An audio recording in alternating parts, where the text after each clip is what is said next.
Hello, June Tranmer here with another little snippet of useful information for parents and carers, particularly this one, although it is good for adults as well as children.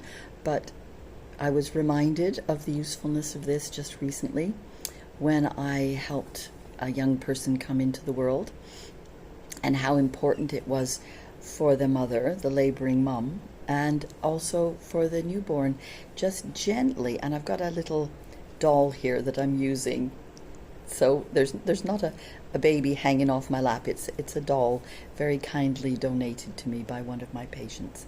So yes, just stroking down the front of the shin. It's very simple. You're aiming for the second toe. The stomach meridian comes down from the head and is particularly important in the keeping the bowels moving smoothly, which is so important for small people.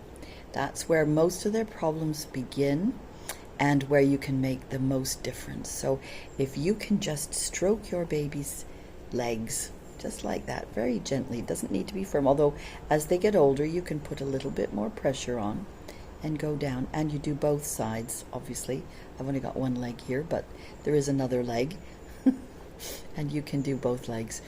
And if you want to know more, you can ask me about my children's well-being workshops, where I go into that and the reasons why it works so well, and lots of other useful things for coughs and colds and respiratory ailments that you can help your children with, skin problems, sleep problems, hyperactivity, all sorts of lovely things we can help with.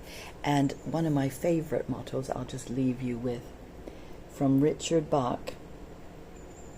I hope you can see that. There seems to be a little orb in the middle of it. But yes, we are all learners, doers, and teachers, and I'm just here to remind you of things that you may already know.